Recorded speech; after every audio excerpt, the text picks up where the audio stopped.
लेकिन नमाज इस हाल में भी पढ़ना पड़ेगी। अगर वो तुम्हें वुजू नहीं बनाने दे रहे तो तुम दिल में नीयत कर लो वुजू की। अगर वो तुम्हें खोल नहीं रहे, किबले की तरफ तुम्हारा चेहरा नहीं करने दे रहे हैं, तो दिल में नियत कर लो, अगर मेरा चेहरा खुला होता तो मैं किबले की तरफ कर लेता।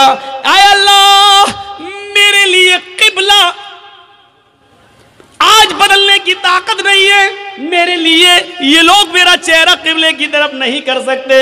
लेकिन आइनमा तवल्लु वुजूहकुम, हम जहां कहीं भी हैं, जिस तरफ भी मेरा चेहरा है, तू तो अपने इल्म के एतबार से हर जगह है। आय अल्लाह, मेरी नीयत को ही मेरे लिए किबला बना दे। लेकिन नमाज फिर भी पढ़ना पड़ेगी। अल्लाहु अकबर कहने के लिए हाथ नहीं उठ रहे हैं, हाथ पैर बांध दिए गए हैं, तो जबान से ही कह दो अल्लाहु अकबर। हाथ नहीं बांध पा रहे हो तो मत बांधो। अब अगर तुम्हें हाथ बांध कर दुआएं नहीं पढ़ने का मौका मिल रहा है तो ऐसे ही पढ़ते रहो जबान से, अल्हम्दुलिल्लाहि रब्बिल आलमीन अर्रहमानिर रहीम मालिकी यौमिद्दीन। नमाज इस हाल में भी तुम्हें पढ़ना पड़ेगी। आसानी यह है कि जिस कंडीशन में हो उसी कंडीशन में पढ़ लो, लेकिन माफ नहीं है। सहूलत भी देखो, वुजू के लिए वुजू नहीं बनाने दिया जा रहा है तो दिल में नियत कर लो, हो गया। यह है आसानी। इस्लाम दीनुस सहल है। इतनी आसानी दुनिया की किसी मजहब के अंदर नहीं है। सफर में रमजान का रोजा नहीं रख सकते हो, सफर में है, जा रहे हो, छोड़ दो, कोई मुज़ायका नहीं। व इन कुंतुम फी सफरिन, अगर तुम सफर में हो तो तुम उस रोजे को छोड़ दो। जब सफर पूरा हो जाए, बाद में जितने रोजे तुम्हारे छूटे हैं वो रमजान के बाद उन्हें पूरे कर लो। मेरे भाई, ये कुरान इस बात की इजाजत देता है, शरीयत इस बात की इजाजत देती है। आज तुम्हें एक आसानी दीन के अंदर सहूलत का एक मंजर दिखाऊं कि एक सहाबी अल्लाह के नबी के पास आए और आकर कहने लगे, अल्लाह के नबी मैं तो बर्बाद हो गया। अल्लाह के नबी ने कहा क्या हुआ? कभी बता नहीं सकता हूं। कहा बता नहीं सकता हो तो रास्ता कैसे निकलेगा तेरे लिए? अल्लाह के नबी शर्म आती है, कैसे बताऊं? कहा इन्नल्लाह ला यस्तही मिनल हक, अल्लाह ताला हक बात से नहीं शर्माता। उसने कहा अल्लाह के रसूल, रोजे की हालत में बीवी से हम बिस्तरी कर ले। रमजान का रोजा था, फर्ज रोजा मैं रखा हुआ था और रोजे की हालत में बीवी से हम बिस्तरी कर ली। अल्लाह के नबी ने कहा ओफ, तो चलिए हो गई गलती, कोई बात नहीं, कफारा अदा कर दो। कफारा मतलब प्रायश्चित, कफारा अदा कर दो, उसका दंड है, इस्लाम ने बताया है, वो पूरा कर लो। कहने लगा नहीं मालूम क्या है। अल्लाह के नबी ने कहा एक गुलाम आजाद कर दो। एक गुलाम, उस जमाने में आदमी औरतें बेचे जाते थे, खरीदे जाते थे। अल्लाह के नबी ने कहा एक गुलाम आजाद कर दो। कहता गुलाम कहां? अल्लाह के रसूल मुझे तो खुद दूसरे की जिंदगी हो गई, गुलामी करते करते दूसरे की गुलामी करते करते पूरी जिंदगी हो गई हमारी। मैं कैसे गुलाम खरीद के आजाद कर दूं? नहीं कर पाऊंगा। अल्लाह के नबी सल्लल्लाहु अलैहि वसल्लम ने फरमाया अच्छा तू गुलाम आजाद नहीं कर सकता? का नहीं, तो दूसरा ऑप्शन भी है। का क्या है? का तुम 60 रोजे रखो, शहरैनी मुतताबिऐन, मुसलसल, कंटिन्यू, रेगुलर। कितने रोजे रखो? 60। उसने कहा 60? का ये भी नहीं हो पाएगा, वो भी कंटिन्यू समझ रहे हैं ना? अगर 55 रोजे 55 रोजे रख लिए और एक छोड़ दिया ना, एक दिन सस्ता में बाद में फिर रखेंगे, एक छोड़ दिया तो 55 बेकार। अब फिर 1 से 60 रखो। अगर बुखार आ गया, बीमार हो गए, कोई बात हो, वो एक अलग बात है, वो एक मजबूरी है। लेकिन सोचो जो लोग रोजे की हालत में, जिनकी नई नई शादी होती है, इसलिए उनसे कहा कि ज्यादा रोजे की हालत में थोड़ा दूर ही रहो। रोजे की हालत में बीवी से क्यों कहा? क्योंकि नई नई शादी हुई है, थोड़ा करीब आओगे, दिल बहक गया, कहीं ऐसा ना हो कि रोजा ही खराब कर बैठो। तो अल्लाह के नबी सल्लल्लाहु अलैहि वसल्लम ने मना किया है, रोजे की हालत में ज्यादा करीब मत हो। रात पूरी पड़ी है, दिन में करीब मत हो। तो उसने कहा अल्लाह के रसूल 60 रोजे वो भी मुसलसल पैदल पर नहीं रख पाऊंगा। आपने कहा क्यों? कहा एक रोजे में तो ये हालत हो गया, बीवी से मिल बैठा, 60 नहीं रख पाऊंगा। एक रोजे पे तो सब्र नहीं हो सका, 60 में कौन कर लेगा? नहीं हो, ये भी नहीं हो, मेरी ताकत से बाहर है। अल्लाह के नबी ने कहा अच्छा तो तीसरा ऑप्शन भी है तुम्हारे लिए। कहा क्या? आपने कहा 60 मिस्कीनों को खाना खिलाओ। बड़ा दिलचस्प वाकया है, 60 मिस्कीनों को खाना खिलाओ। कहता है 60? कहाँ? अल्लाह के रसूल आपको मालूम नहीं है कि मैं किस बस्ती से आया हूँ? कहा किस बस्ती से आया हूँ? अल्लाह के रसूल मैं फला फला बस्ती का रहने वाला हूँ और मेरा हाल ये है कि सुबह अगर खा लेता हूँ तो शाम को भूखा सोता हूँ, और शाम को अगर खाने को मिल जाए तो सुबह नहीं मिलता है। एक टाइम नसीब है, एक टाइम नहीं। और आप हमसे कह रहे हैं 60 मिस्कीनों को खाना खिलाओ। अरे हमें तो 2 टाइम खाना नसीब नहीं हो रहा, 60 को कहां से खिलाऊंगा? अल्लाह के नबी ने कहा यही 3 रास्ते थे, चलो एक और रास्ता निकालता हूं तुम्हारे लिए। नमाज का वक्त हुआ, नमाज पढ़ने साहबा आए। नमाज के बाद आपने साहबा को बताया तुम्हारे भाई को ऐसी ऐसी परेशानी हो गई है, इसके लिए कुछ मदद करो, कुछ चंदा अंदा करो। साहबा ने चंदा किया, कोई 2 खजूर लाया, कोई 5 खजूर लाया, कोई 10 खजूर लाया। 10 किलो का एक टोकरा भर गया खजूरों का, इतना बड़ा टोकरा। अल्लाह के रसूल ने कहा लो ये तुम्हारे भाइयों ने तुम्हारी मदद की है, चलो इस 10 किलो खजूरों के टोकरे को उठाओ, अपने गांव में ले जाओ, अपने कबीले में, और वहां जितने गरीब हैं उनमें तकसीम कर दो, तुम्हारा कफारा अदा हो जाएगा, जाओ। हंसने लगा। अल्लाह के नबी ने कहा क्यों हंस रहे हो? अल्लाह के रसूल आपने कहा अपने गांव में ले जाओ और गरीबों में बांट दो। कहां? कहा अल्लाह की कसम मुझसे ज्यादा गरीब मेरे पूरे गांव में कोई है ही नहीं। क्या बोला? अल्लाह की कसम, अल्लाह से, अल्लाह की कसम पूरे गांव में मुझसे ज्यादा गरीब मेरे पूरे गांव में कोई नहीं है। ये सुनकर अल्लाह के नबी भी हंस दिए, साहबा भी हंस पड़े। अल्लाह के नबी ने कहा अच्छा जाओ तुम ही खा लो और अपने बच्चों को खिला दो, जाओ कफारा अदा हो जाएगा। गुनाह भी कर बैठा, वो जिसको कहते हैं हम बिस्तरी बीवी से हम बिस्तरी भी कर बैठा, बड़ा गुनाह कर बैठा। गुलाम आजाद करने की भी ताकत नहीं रही, 60 रोजे भी नहीं रख सकता, मिस्कीनों को खाना भी नहीं खिला सकता। अब लोगों से चंदा भी हुआ तो चंदे को भी बांटना नहीं चाह रहा। कह रहा अल्लाह के रसूल किसको था? गरीबों में बांटने का हुक्म है ना, गरीबों में कैसे बांटू? मुझसे ज्यादा तो कोई गरीब है ही नहीं मेरे पूरे गांव में। तो अल्लाह के रसूल ने कहा जब तुझसे ज्यादा कोई नहीं है तो ये तेरे ही लिए जायज हो गया, तेरे बच्चों के लिए जायज हो गया, जा खा ले और तेरा गुनाह भी माफ, तेरा वो कफारा भी अदा हो जाएगा। जरा तसव्वुर करो कि इससे ज्यादा सहूलत और इससे ज्यादा आसानी हमें और आपको कहां मिलेगी। ये इस्लाम है, इस्लाम, ये दीनो सहल है, दीनो सहल। इसलिए मेरे भाइयों इस पर अमल करिए। और एक चीज मैं आज आपको जरूर बताना चाहता हूं, उससे आपको इबरत मिलेगी। नमाज इस्लाम का सुतून है। नौजवानों याद रखिएगा, आपको जाना है जाइए, लेकिन इस वाक़े को सुनकर जरूर जाइएगा जो मैं सुनाने जा रहा हूं। अल्लाह तबारक व तआला ने नमाज के सिलसिले में क्या फरमाया, ये सुन लीजिएगा। वमन अरज़ान ज़िक्री फ़इन्ना लहू मईशतन ज़न्का, जो अल्लाह के जिक्र से एराज करेगा, जो अल्लाह के जिक्र से एराज करेगा, जो मेरे जिक्र से एराज करेगा, हम उसकी रोजी को तंग कर देंगे। 1.5 घंटा हो गया आपका माइक सेट नहीं हुआ, कैमरा, ताज्जुब है यार, इतनी देर में तो लड़की सेट हो जाती है, आप नहीं कर पा रहे। अब हमको क्या मालूम, हम थोड़ी बनाते हैं, आप लोग बना रहे हैं, लेकिन उठना बैठना अच्छा नहीं लगता ना, मैंने पहले ही कहा था। अब सुनिए, वमन अअरज़ा अन ज़िक्री, अल्लाह ने क्या कहा, जो मेरे 2-3 चीजें आपको मिलेंगी, पॉइंट नोट करिएगा।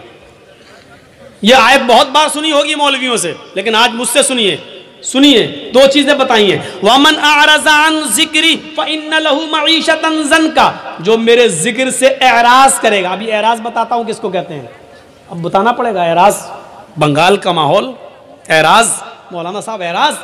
वमन अअरज़ा अन ज़िक्री फ़इन्ना लहू मईशतन ज़न्का, जो मेरे जिक्र से रूगर्दानी करेगा, मुंह फेरेगा, हम उसकी रोजी को तंग कर देंगे। अल्लाह ने यह नहीं कहा रोजी बंद कर देंगे, 2 चीजें हैं। अल्लाह ने क्या कहा, रोजी तंग कर देंगे, ये नहीं कहा रोजी बंद कर देंगे। रोजी तो मिलेगी लेकिन तंग कर देंगे। तंग का मतलब टाइट। अब टाइट की भी किस्म क्या है, आता तो बहुत है पैसा हमारे पास, एक दिन में हमारे पास 50-50, 60-60, 80-80 हज़ार रुपये आ रहा है, लेकिन शाम होने से पहले सब खत्म हो जा रहा है, रुक नहीं रहा है। ये है तंग। आता है चला जाता है, आता है, सब बच ही नहीं रहा है। मौलाना हाँ क्या बात, बरकत नहीं हो रही पैसे में, कोई दुआ दे दो। अरे यार वो मौलवी तुझे क्या दुआ देगा बेचारा, वो खुद 10,000 रुपये महीने में पढ़ा रहा है, उसकी रोजी में खुद बरकत नहीं हो रही है, वो खुद 8,000 रुपये महीने में पढ़ा, वो तो तुझे तारीज देगा, वो तुझे कोई रास्ता बताएगा? है तू गलत जगह पे जा रहा है।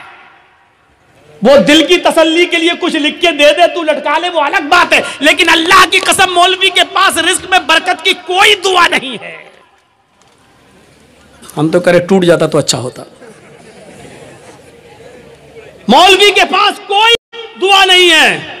अल्लाह ने साफ कह दिया अगर रोजी में बरकत चाहते हो तो ये तरीका अपनाओ। वमन आरज़ा अन ज़िक्री फ़इन्न लहू मईशतन ज़न्का, जो मेरे जिक्र से एराज करेगा। यहां जिक्र से मुराद नमाज है, जिक्र से मुराद नमाज है। देखिए अल्लाह ने कुरान में दूसरी जगह कहा इज़ा नूदिया लिस्सलाति मिन यौमिल जुमअति फसअू इला ज़िक्रिल्लाह या अय्युहल्लज़ीना आमनू इज़ा नूदिया लिस्सलात, ईमान वालो जब तुम्हें जुमे की नमाज के लिए बुलाया जाए, इज़ा नूदिया लिस्सलात, जब तुम्हें नमाज जुमा के लिए आवाज दी जाए, यानी अजान हो, फसअू इला ज़िक्रिल्लाह, तो तुम दौड़ पड़ो कहां? अल्लाह के जिक्र की तरफ, यानी नमाज के लिए। जिक्र से मुराद क्या है? नमाज। यहां जिक्र अल्लाह ने किसको कहा? नमाज को। यहां अल्लाह ने क्या कहा? वमन आरज़ा अन ज़िक्री, जो मेरे जिक्र से मुंह मोड़ेगा, फ़इन्न लहू मईशतन ज़न्का, हम उसकी रोजी तंग कर देंगे। मेरे जिक्र से मुराद नमाज, यानी नमाज के वक्त जो मुंह मोड़ेगा हम उसकी रोजी तंग कर देंगे। आप नमाज पढ़ना शुरू कर दीजिए, रोजी के दरवाजे खुल जाएंगे, रोजी के दरवाजे खुल जाएंगे। अब एराज किसे कहते हैं वो भी सुन लीजिए, मुंह मोड़ना किसे कहते हैं। मिसाल दूं,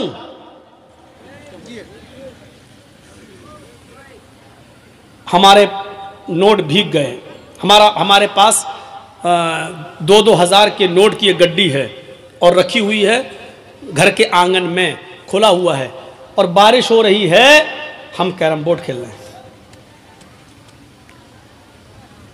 लोगों ने कहा अरे बारिश हो गई है, वो देखो वो देखो वो देखो नोट भीग रहे हैं। इसको कहा जाएगा नोटों से एराज करना। नहीं समझे? एक और मिसाल समझाता हूं।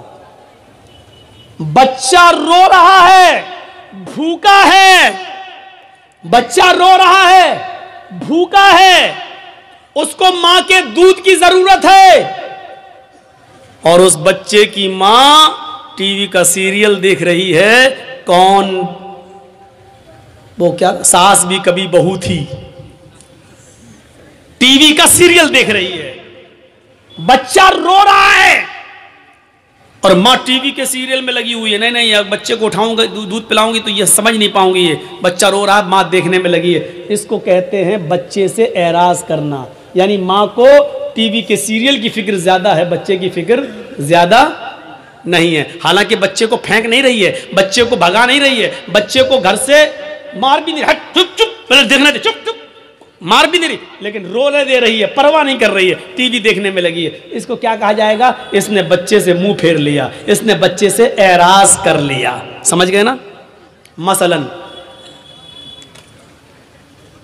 घर में आग लग गई है, हम क्रिकेट खेल रहे हैं, किसी ने बताया तुम्हारे घर में आग लग गई है, फौरन क्रिकेट छोड़ के हमें घर जाना चाहिए, जितना बच गया उसको बचाना चाहिए, जितना जल गया उसके बनाने की फिक्र होनी चाहिए कि नहीं हम इसको बनाएं। उसकी फिक्र नहीं कर रहा है, जो कुछ बच सकता है पानी वानी डाल के उसको बचाना चाहिए, लेकिन नहीं बचा रहा है, क्रिकेट खेलने में लगा है।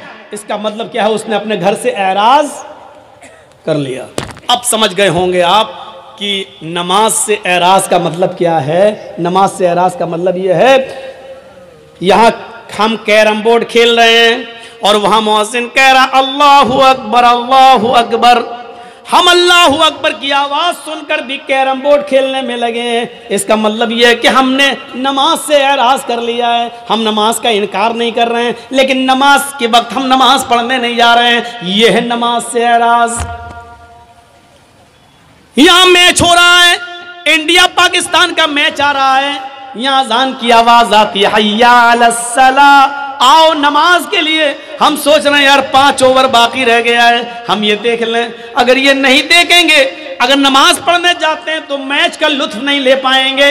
कौन हारा कौन जीता ये तो पता चल जाएगा, लेकिन मैच का एक एक बॉल का जो मजा लेना है और एक एक बैट शॉट का जो मजा लेना वो देखकर ही मिलेगा। हमें मालूम है 5 ओवर बह गए हैं, लेकिन 5 ओवर के देखने के चक्कर में हमारी जमात चली जाएगी। ऐसे मौके पर जमात को नजरअंदाज कर देना और मैच को देखते रहना, यह है नमाज से एराज, यह है नमाज से एराज। जो नमाज से एराज करेगा हम उसकी रोजी को तंग कर देंगे। जिन लोगों की रोजी तंग है, यानी पैसा तो बहुत आता है लेकिन रुकता नहीं है, दुनिया का कोई भी मुल्ला और कठ मुल्ला तुम्हें कोई तावीज नहीं दे सकता है। अगर तुम्हें अपना इलाज करना है तो नमाज से एराज बंद करो। अजान की आवाज सुनते ही फौरन मस्जिद की तरफ जाओ और नमाज की अदायगी करो। अल्लाह से के जिक्र से एराज का भयानक अंजाम क्या होता है, उस अंजाम की तरफ मैं तुम्हें लाना चाहता हूं। आपने नाम सुना होगा, उत्तर प्रदेश में एक जिला है जिसका नाम है गाजियाबाद। बाई रोड जब आप गाजियाबाद से दिल्ली जाएंगे, बाई ट्रेन की बात नहीं कर रहा हूं मैं, बाई रोड जब आप गाजियाबाद से दिल्ली जाएंगे तो गाजियाबाद और दिल्ली के बीच में एक कस्बा पड़ता है जिसका नाम है लोनी, जिसका नाम है लोनी। मुसलमानों की अक्सरियत यहां रहती है, मुसलमान ज्यादा इस बस्ती में रहते हैं और सब अल्लाह का शुक्र है ज्यादातर दौलतमंद, पैसे वाले और बड़ी बड़ी कोठियों के मालिक। सन 1995 की बात मैं बता रहा हूं, 1995 की। सुनिए अल्लाह के जिक्र से एराज का नतीजा क्या होता है। अल्लाह का के जिक्र से, नमाज से के वक्त जो नमाज नहीं पढ़ता है तो उससे मुंह मोड़ने का नतीजा क्या होता है, जरा सुनिएगा आप। सन 1995 के अंदर, 1995 के अंदर इस गांव के अंदर 2 सगे भाइयों की शादी होने वाली थी। 2 सगे भाइयों की बारात लोनी से हटकर एक दूसरे गांव में जाना थी और लड़कियां दोनों उसी गांव की थी। एक साथ बारात जाना थी, एक लड़के की बारात इस लड़की की यहां, दूसरे लड़के की बारात दूसरी लड़की की यहां जाना थी।